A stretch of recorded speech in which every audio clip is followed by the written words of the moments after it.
السلام علیکم ناظرین محترم، ہماری ایک محترم اسلامی بہن نے سوال پوچھا ہے کہ رمضان المبارک کے بابرکت مہینے میں پڑھا جانے والا قرآن کتنے لوگوں کو بخش سکتے ہیں، جبکہ اسی سے ملتا جلتا ایک اور سوال یہ بھی پوچھا گیا ہے کہ ایصال ثواب کا درست طریقہ کیا ہے کہ اگر والدین کا انتقال ہو چکا ہو اور ایصال ثواب کرنے کا طریقہ معلوم نہ ہو تو ایصال ثواب کرنے کا درست طریقہ کیا ہوگا۔ اس کے ساتھ ہی ساتھ یہ بھی سوال پوچھا گیا تھا کہ اگر نوافل نماز کی نیت تو اللہ کے واسطے کر کے پڑھیں، لیکن اس کے بعد کیا اور ان نوافل کا ثواب اپنے مرحوم والدین کی روح کو پہنچایا جا سکتا ہے یا نہیں؟ ناظرین محترم، ایصال ثواب کے حوالے سے انتہائی اہم سوالات ہیں اور اس ویڈیو میں انہی سوالات کا جواب فراہم کیا جائے گا، لہٰذا ویڈیو پوری دیکھیں، اور اگر آپ نے ابھی تک چینل کو سبسکرائب نہیں کیا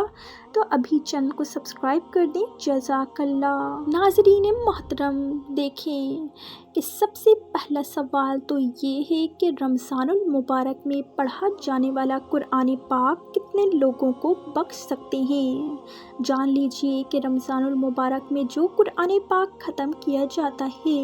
یا پھر قرآن پاک کی جتنی بھی تلاوت کی جاتی ہے، یعنی 1 پارہ 10 پارے یا جتنے بھی آپ نے پارے پڑھے ہیں، ان کا ثواب کتنے لوگوں کو ایصال کیا جا سکتا ہے۔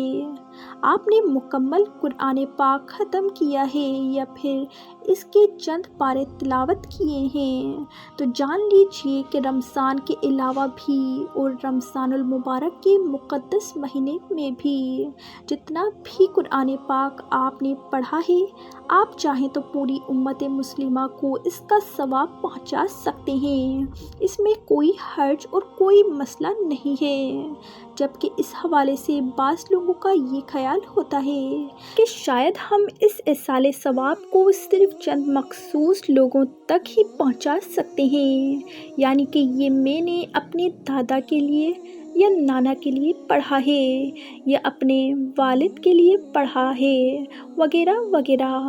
یاد رکھیں کہ یہ عقیدہ بالکل درست نہیں ہے۔ بالکل قرآن پاک پڑھنے سے پہلے یا پڑھنے کے بعد اس طرح سے نیت کریں کہ میں اس قرآن پاک کو پڑھنے کا ثواب سب سے پہلے اپنے آقا نبی حضرت محمد صلی اللہ علیہ وآلہ وسلم کی خدمت میں تحفتاً، نذرانتاً، محبتاً، عقیدتاً پیش کرتی ہوں، اور حضور صلی اللہ علیہ وآلہ وسلم کے وسیلے سے آپ کی تمام امت کے افراد جو اس دنیا سے رخصت ہو چکے ہیں، ان کی روحوں کو پیش کرتی ہوں۔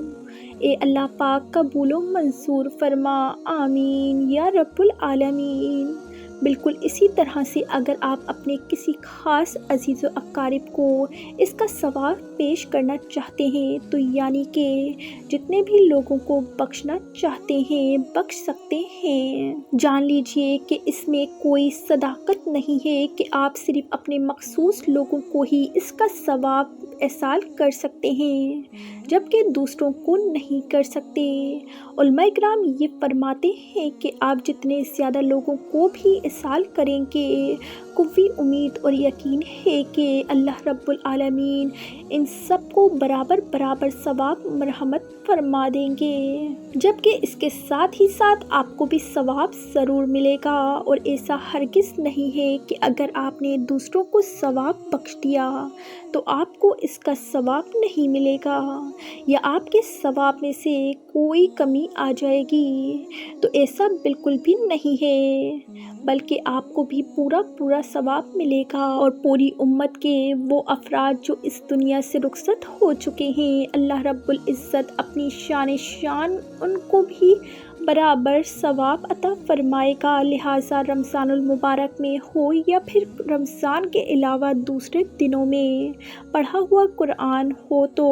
اس کا ثواب آپ پوری امت کے تمام مسلمانوں کو بخش سکتے ہیں، اور اس میں کوئی حرج یا تخصیص بالکل بھی نہیں ہے۔ آئیے اب دوسرے سوال کی جانب چلتے ہیں کہ ایصال ثواب کرنے کا آسان سا طریقہ کیا ہے۔ اس حوالے سے پہلے یہ سمجھ لیں کہ اصال کا مطلب ہے پہنچانا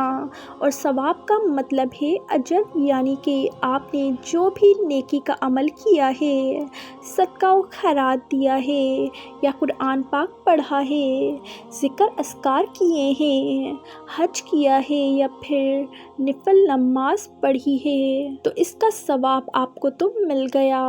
اب وہی ثواب آپ اپنے مرحومین کو بھی ارسال کر سکتے ہیں، یعنی انہیں بھی بھیج سکتے ہیں۔ مثال کے طور پر آپ نے اللہ کی راہ میں کچھ پیسے صدقہ کیے ہیں، ان کا ثواب آپ کو مل گیا، یا پھر آپ نے گھر میں بیٹھے بیٹھے قرآن پاک کی تلاوت کی ہے، ذکر اذکار کیے ہیں، درود شریف پڑھا ہے، کسی مسکین کو کھانا کھلایا ہے، کسی غریب کو کپڑے لے کر دیے ہیں، یا پھر کہیں پانی کی موٹر اور ٹنکی لگوا دی، یا کسی کے لیے راستہ بنوا دیا، یا کسی غریب کو کپڑے لے کر دیے، مسجد کی تعمیر کے لیے پیسے جمع کروائے، یا پھر کوئی بھی نیکی کا کام آپ نے کیا ہے، تو اس کا ثواب آپ کو مل جائے گا۔ اب اسی ثواب کے لیے آپ یوں نیت کر لیں کہ یا اللہ پاک، میں نے جو کچھ بھی ذکر اذکار کیا یا غریب مسکین وغیرہ کی مدد کی، تو اس کا ثواب میں اپنے مرحوم والد یا پھر اگر دونوں اس دنیا سے رخصت ہو چکے ہوں تو والدین کو ارسال کرتی ہوں، تو انشاءاللہ اللہ رب العالمین اس ثواب کا بدلہ انہیں بھی اپنے کرم سے عطا فرما دے گا۔ اسی طرح سے اگر کوئی چیز صدقہ کی ہے تو اس کا ثواب اپنے مرحوم والدین، عزیز و اقارب یا پھر نبی حضرت محمد صلی اللہ علیہ وآلہ وسلم کی جتنی بھی امت اس دنیا سے رخصت ہو چکی ہے، تمام کی روحوں کو بخشتی ہوں یا بخشتا ہوں، اور جان لیجئے کہ آپ کے لیے ان نیکیوں کا ثواب مرحومین کی روحوں کو بھیجنے کی نیت کر لینا ہی کافی ہے۔ لہٰذا ایصال ثواب کا طریقہ یہی ہے کہ جب بھی کوئی نیک عمل کریں تو نیت کر لیں کہ میں اس کا ثواب فلاں فلاں مرحومین کو پیش کرتی ہوں یا کرتا ہوں، تو ان کو اس کا ثواب مل جائے گا۔ آئیے اب تیسرے سوال کی جانب چلتے ہیں کہ کیا نفل نماز کا ثواب اپنے مرحومین کو بخش سکتے ہیں یا نہیں؟ تو یاد رکھیے کہ جو بھی نفل اعمال ہیں، یعنی نفل نماز ہے، نفلی روزہ ہے یا نفلی حج و عمرہ وغیرہ، یعنی جو آپ پر حج فرض تھا وہ تو آپ نے ادا کر لیا، اس کے بعد جب آپ نفلی حج کریں گے یا کوئی بھی نفلی عبادت کریں گے تو اس کا ثواب بھی آپ اپنے مرحومین کو ارسال کر سکتے ہیں، اور اس میں کوئی حرج بھی نہیں ہے، ایسا کرنا بالکل جائز ہے، اور اس ثواب کا بدلہ انہیں اللہ رب العزت عطا بھی فرماتا ہے۔ اور یہ بھی یاد رہے کہ یہ ثواب جتنا آپ کو ملے گا اتنا ہی ان مرحومین تک بھی پہنچے گا، یعنی جب آپ کسی عمل کا ثواب مرحومین کو ارسال کرتے ہیں تو ایسا نہیں ہے کہ ان کو وہ ثواب نہیں پہنچے گا یا پھر آپ کے ثواب میں کوئی کمی واقع ہوگی، تو ایسا بالکل بھی نہیں ہے، آپ کو بھی اس کا ثواب ملے گا، اور آپ کے مرحومین والدین، عزیز و اقارب جن کو بھی آپ نے ارسال کیا ہے، اللہ پاک اس ثواب کا بدلہ انہیں بھی عطا فرمائے گا۔ اب نفل نماز کو ارسال کرنے کی نیت بھی سماعت فرما لیجئے۔ جب بھی آپ نفل نماز کا ثواب مرحومین کو ارسال کرنے کے لیے مصلی پر کھڑے ہوں تو یوں نیت کریں، نیت کرتی ہوں یا کرتا ہوں میں 2 رکعت نفل نماز کی واسطے اللہ تعالیٰ کے ہدیہ برائے فلاں مرحومین، منہ میرا کھانا کعبہ کی جانب، اور پھر اللہ اکبر کہہ کر نماز شروع کر لیں۔ لہٰذا جب بھی کوئی نیک عمل کریں تو اس کا ثواب اپنے مرحومین کو ضرور ارسال کریں، کیونکہ ایسا کرنے سے آپ کو بھی اس کا پورا پورا اجر و ثواب حاصل ہوگا، اور اس کے مرحومین بھی اس سے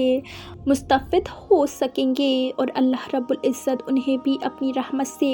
ان نیک اعمال کا پورا پورا بدلہ عطا فرمائے گا۔ کوشش کریں کہ جب بھی ارسال ثواب کریں تو نبی حضرت محمد صلی اللہ علیہ وآلہ وسلم کی پوری امت کے لیے اصال کریں۔ اس کی بہت بڑی فضیلت علماء اکرام نے بیان کی ہے۔ یہ واقعہ اس طرح سے ہے کہ جب نبی کریم صلی اللہ علیہ وآلہ وسلم معراج پر تشریف لے کر گئے تو کئی انبیاء اکرام سے ملاقات بھی فرمائی۔ جب حضرت ابراہیم علیہ السلام سے ملاقات ہوئی تو حضرت ابراہیم علیہ السلام نے نبی کریم صلی اللہ علیہ وآلہ وسلم سے فرمایا کہ جب آپ زمین پر واپس جائیں تو اپنی امت کو میرا سلام پیش کیجیے۔ نبی کریم صلی اللہ علیہ وآلہ وسلم کو حضرت ابراہیم علیہ السلام کا آپ کی پوری امت کو سلام پیش کرنے کا عمل اتنا پسند آیا کہ آپ صلی اللہ علیہ وآلہ وسلم نے جب اپنے لیے درود پڑھنے کا حکم فرمایا تو اس میں حضرت ابراہیم علیہ السلام اور آپ کی آل کے لیے بھی درود پڑھنا لازم فرمایا۔ یہی وجہ ہے کہ درود ابراہیم میں ہم تمام مسلمان اپنے پیارے نبی کریم صلی اللہ علیہ وآلہ وسلم پر درود بھیجنے کے ساتھ ساتھ حضرت ابراہیم علیہ السلام پر بھی درود بھیجتے ہیں۔ پس علماء اکرام نے اسی بات کو دلیل بنا کر فرمایا کہ جب بھی ایصال ثواب کریں تو پوری امت کو کریں۔ اللہ رب العالمین سے دعا ہے کہ نیکی کی بات کو سننے، سمجھنے اور اس پر عمل کرنے کی طاقت و توفیق مرحمت فرمائے۔ میرا سنانا اور آپ کا سننا قبول فرمائے، آمین یا رب العالمین۔